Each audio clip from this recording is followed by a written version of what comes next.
sedikit ayat-ayat Al-Quran menyuruh kita bertaubat. Di dalam taubat itu ada raddul haq, mengembalikan hak kepada orang yang berhak, meminta keridhaan. Makanya apa kata Nabi dalam hadis beliau, man kana li akhihi alaihi mazlamatun, siapa yang ada kezaliman yang dipikulnya yang menjadi hak saudaranya, falyastardihil yaum, hari ini minta keridhaannya, kata Nabi. Tidak bisa tunggu besok. Kenapa? Ajal tidak di tangan kita. Kalau dahulu sekawanan dizalimi, maka minta maaf. Bisakah diwakilkan oleh anak cucunya? Tidak. Terima nanti di akhirat. Dia pergi tidak membawa ridha, tapi terus dia tidak ridha dengan perbuatan kita sampai akhir hayatnya. Kemana tangan akan diulurkan? Kemana ridha akan dituntut? Minta ampun pun kita kepada Allah Subhanahu wa ta'ala. Kita menyesal, kita melakukan perbuatan yang salah, menzalimi saudara kita itu. Apakah Allah berikan begitu saja ampunan? Tidak, menyangkut lainnya ridai. Nanti di akhirat orang-orang yang dizalimi akan meminta pertanggungjawaban, mengadu kepada Allah atas kezaliman orang-orang yang zalim. Jadi berhati-hati itu. Pokoknya hutang piutang selesai lah, aku mati sih.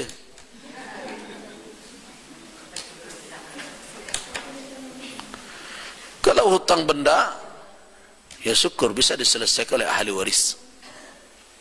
Itu pun berat. Nabi SAW pada suatu kali diantarkan jenazah ke hadapan beliau. Kemudian apa kata Nabi? Barangkali saudara kalian ini mau disolatkan ya, ada memiliki hutang. Ada yang berkata, benar ya Rasulullah, dia punya hutang 2 dinar.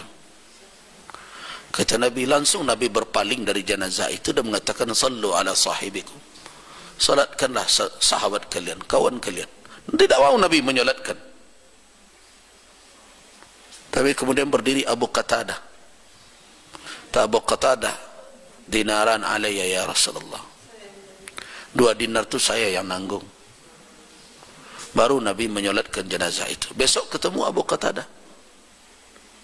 Abu Qatadah, wa ma balu dinaran, dan 2 dinar petang lah bayian. Kata Abu Qatadah, kamu kapatang baru ya Rasul. Nabi diam saja. Berarti Nabi sudah mengingatkan. Besok ketemu lagi. Begitu Nabi, awas betul. Tanya ada Nabi lihat, wa ma balu dinaran, bagaimana 2 dinar itu? Kata Abu Qatadah, sudah saya bayar ke Rasulullah. Nah kata Nabi, wal an baridat juluduhu, kini baru dingin kulitnya tuh, kata Nabi. Jadi berhati-hati.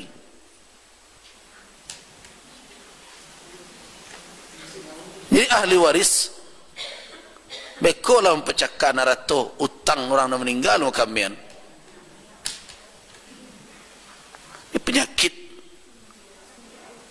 Penyakit keluarga yang tidak terdidik dengan nilai-nilai agama, meninggal orang gayanya. Bukannya perkara-perkara yang meringankan orang tuanya yang dia kaji dahulu. Yang dipersoalkan apa? Jatah den bara, jatah sianu bara. Orang tidak tahu betapa beratnya fitnah di alam barzah itu. Ada riwayat dari Imam As-Suyuti mengatakan bahwa orang yang beriman difitnah selama 7 hari. Riwayat ini dipertikaikan oleh ulama. Karena itu ada sebagian orang yang berhujjah dengan itulah menuju hari. Jauh, bukan begitu cara berhujjahnya. Kadang-kadang aneh-aneh saja. Orang tidak, saya dengar dia mengatakan, menuju hari silakan, 40 hari silakan. Kemudian berhujjah dengan asar dari Tawus bin Kisan. Saya membaca juga Ada riwayat Umar bin Khattab suruhnya untuk bersedekah selama. Itu lain. Nah, menuju hari itu berbeda dengan magi sedekah. Jadi penyebab fatwa aku kacau balau karena serampangan di dalam melakukan tasawur. Kenapa saya termasuk orang yang tidak mengizinkan dan tidak setuju umat melakukan yang seperti itu? Karena menuju hari itu bukan ibadah, tetapi adat. Adat yang bercampur di dalamnya ibadat. Ini kata menuju hari hanya bagi sedekah ke orang. Menuju hari itu membuat suatu kegiatan yang menjadi tuntutan tradisi. Lihatlah di negeri-negeri yang masih mempertahankan itu. Kan harusnya lah terbuka mata awak. Tak janjang, tak kayu janjang di kapiang, tak ame bungka diasa. Kalau tak dilakukan itu dikecilkan orang gaya awak. Mati wow gitu kan. Coba bayangkan itu. Jadi banyak tajawuzannya, melampaui berbagai macam. Nah, nambah gadang di situ siapa? Orang-orang yang berperan. Peran siap, tapi kalau ada tradisi itu ambo, biar untuk ikut saja. Makin banyak orang mati, makin banyak orang bersaki. Jadi itu bukan hanya sebatas. Kadang-kadang saya melihat berfatwa di mimbar ini berbahaya. Silakan. Ya, kalau perkara merujuk kepada pandangan Taus bin Kisan dalam teori ilmu usul, ya, pendapat tabi'in tidak menjadi hujjah syar'iyah. Tanya saya usul fikih mana yang akan dipakai. Nah, pendapat tabi'in tidak menjadi hujjah. Pendapat setelah Nabi SAW yang bisa dijadikan hujjah dalam pendapat para ahli usul hanya sampai ke tingkat sahabat saja. Turun dari sahabat, tidak ada usul fikih yang mengatakan itu adalah hujjah syar'i. Nah, tapi kan mereka untuk membenarkan itu mengatakan ini mungkin dirafa'kan. Nah, mungkin dirafa'kan. Nah, karena mursal seperti ini bisa diamalkan. Padahal Al-Imam Syafi'i dalam kitab Al-Um, ini Imam Syafi'i nanti cerita perkataan ini dan itu. Al-Imam Syafi'i membenci itu. Ma'tam itu. Ma'tam itu adalah al-jamaah berhimpun secara khusus sesudah kematian seseorang. Kenapa alasan Al-Imam Syafi'i? Alasannya adalah yang pertama yujaddidul huzna, memperbarui kesedihan. Kemudian apa? Membebani orang yang kena musibah. Dan itu fakta. Fakta membebani itu. Dahulu kalau ditelusuri orang gadai menggadai, banyak faktornya adalah untuk mengaji itu.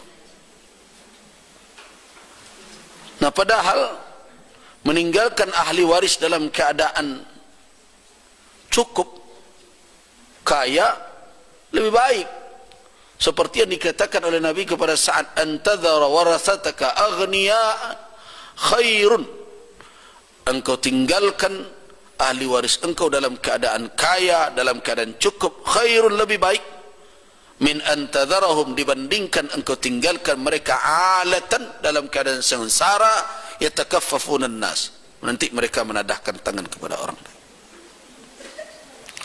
Ditambah lagi dengan berbagai macam keyakinan yang aneh-aneh, ditambah lagi dengan berbagai macam pelaksanaan-pelaksanaannya yang dipersyaratkan dan begini dan begitu. Nah, itulah yang diantisipasi oleh ulama sudah. Kalau mau bersedekah atas mayit, Hadisnya sahih. Bersedekah saja. Nah, silakan keluarkan, nih sedekah, berikan. Nah, diawakkan tukuknya berkelebihan. Itu makanya saya cenderung kepada pendapat tidak perlu hal yang seperti itu. Toh memang tidak ada contoh. Kalau toh ada berkumpul orang setelah meninggal adalah akriba, karib kerabat, dan tidak disengaja orang-orang yang jauh datang, itu tak lebih adalah untuk menghibur, untuk memberikan kekuatan, kesabaran, menasihati. Nah, tapi kalau dibuka pintu itu apa yang terjadi? Jadi perhelatan dia. Itu yang jadi masalah. Jadi baralik jadinya. Dan tidak usah diputar-putar kemana-mana. Hukum itu ada dua. Hukum yang dilahirkan karena membaca nusus dengan menggambarkan sesuatu belum terjadi, itu namanya iftiradi namanya. Tapi hukum atas sesuatu yang real tidak boleh dilarikan kepada iftiradi. Harus yang real itu yang dibicarakan. Itu nanti kerajaan orang, ya seperti baralik. Siapa bisa mengingkari itu? Apakah begitu yang dimaksud dengan bersedekah setelah meninggal itu? Tidak ada, jauh. Mbak siang jam malam. Nah, jadi jangan seenaknya saja kita meletakkan nas, kemudian menerapkan kepada kasus yang sebenarnya tasawurnya, gambarannya berbeda. Yang sahabat menyuruh sedekah, sedekah. Silakan saja. Hadisnya sahih dalam riwayat Imam Al-Bukhari dari Aisyah Ummul Mukminin. Aisyah Ummul Mukminin kepada Urwah ibn Zubair. Kepada Urwah, kepada Abdullah bin Zubair. Kemudian dikatakan oleh Ummul Mukminin Aisyah, ja'a rajulun ila Nabi, ada seorang yang datang kepada Nabi berkata, ya Rasulullah, inna ummi, ibu saya uftulitat nafsuha, mendadak meninggal, tidak sempat berbicara. Adhunnuha law takallamat in takallamat, seandainya saya menduga kalau beliau sempat berbicara, apa? Tentu mereka beliau tasaddaqat, bersedekah, tapi tidak sempat. Afalaha ajrun in tasaddaqtu anha, dapatkah pahala kalau saya bersedekah menggantikan ibu saya itu? Berarti orang hidup bersedekah untuk orang yang meninggal. Kata Nabi, qala na'am, iya. Nah, kalau toh dipakaikan riwayat bahwa orang mukmin difitnah di kuburnya selama 7 hari, ya silakan bersedekah saja. Tapi bukan berarti di hari ke-7 membuat seperti perhelatan yang sekarang terjadi dan terkadang membebani begitu banyak, tidak tanggung-tanggung. Pakai strata pula, kalau iko kambiang kok, kalau iko kabau. Nah itu, jadi jangan didefinisikan yang lain dari itu. Nah, kadang-kadang kan kita karena demi membela kelompok kita, dari membela tradisi kita, indak dan kenyataan itu nambah baco. Salahnya orang bertahlil, siapa orang menegang tahlil? Apa salahnya orang datang menghibur? Itu bukan perkara itu, namanya tasawur, suatu penggambaran terhadap kasus yang diletakkan kepada, yang diletakkan hukum kepadanya tapi tidak utuh. Nah, keumpama saja kalau orang pergi haji misalnya, tapi salahnya haji nak ke Makkah atau pergi ke Karbala misalnya, kemudian di dalam perjalanannya pakai labbaik pulanya. Apakah dek karenanya membaca labbaik jadi bana jadinya dek ke Karbala? Asallah orang baca labbaik. Nah itu persoalannya. Jadi karena itu tasawur, menggambarkan suatu kasus harus dengan utuh. Nah, kenapa saya ingatkan ini? Banyak pertanyaan Katanya tidak ada masalah, Buya, tidak ada masalah. Siapa yang tahu pasti bermasalah. Kenapa? Kalau Al-Imam Syafi'i saja mengatakan akrahu, saya membencinya. Begitu kata beliau jelas-jelas dalam kitab Al-Umm itu. Saya tidak suka dengan Al-Ma'tam itu karena memperbaharui kesedihan. Kalau seandainya ada nas, kalau ada nas yang sarih yang membolehkan itu, berani tidak Imam Syafi'i mengatakan saya tidak suka?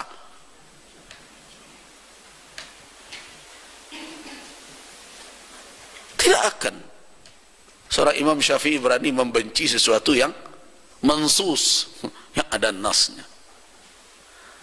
Ini kalau riwayat dari Syianu dan Syianu, tapi yang terjadi di tengah masyarakat tidak seperti itu. Jangan begitu saja. Makan kadang-kadang umat tidak bisa memilah-milah. Para ulama itu sebenarnya spesialisasinya berbeda-beda. Ada yang ahli hadis, ada yang ahli tafsir, dan ada yang ahli usul, yang ahli fiqih. Nah, mestinya umat ketika bertanya tentang suatu hukum kepada ahli hukum, kepada yang faqih, kepada yang ahli usul. Nah, di situ baru selamat amalan yang kita lakukan.